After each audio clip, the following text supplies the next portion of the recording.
Find all 6 trig values for the given information. They told us the hypotenuse is 29, the side opposite the angle is 21. So we're going to be looking at a triangle here. You can draw your triangle in whatever orientation you want. We just need it to be a right triangle.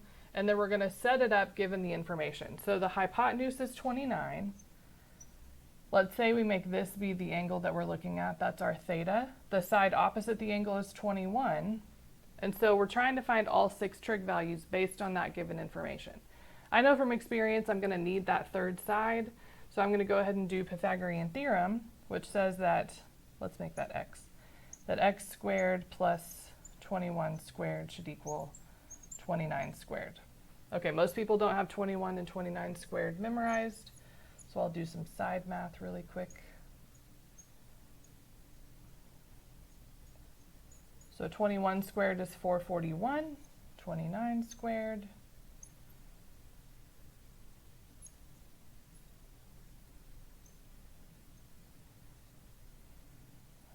is 841.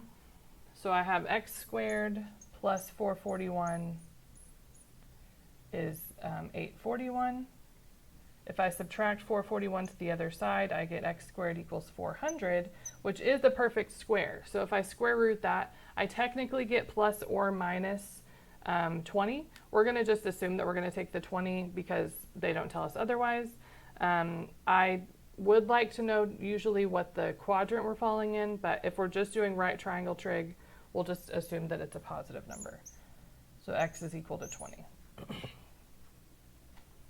Okay, so the trig values. So we have sine of our angle,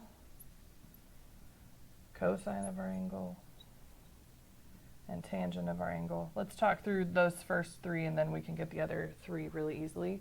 So whenever we're doing sine, cosine, and tangent, we're thinking about which sides of the triangle go with these 3 trig values. So if I have sine, I'm going to be dealing with the opposite side and the hypotenuse. Remember, it's so, ka, toa. So is S-O-H, ka, C-A-H, toa, T-O-A. So means that I need opposite over hypotenuse. The side opposite is 21. The hypotenuse is 29. So the sine of the angle is going to be 21 over 29.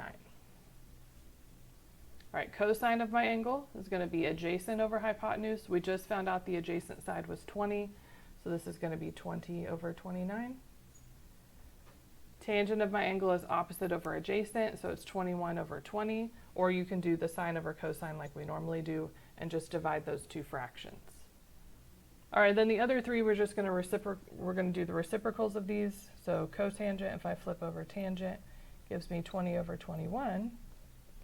Secant, if I flip over cosine, gives me 29 over 20. And cosecant gives me 29 over 21.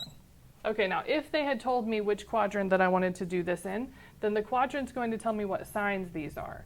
I know the side opposite of my angle is 21, the hypotenuse is 29, so it makes me think that this is probably a positive y value, so it's either in first or second quadrant, but I don't know if my x value is positive or negative.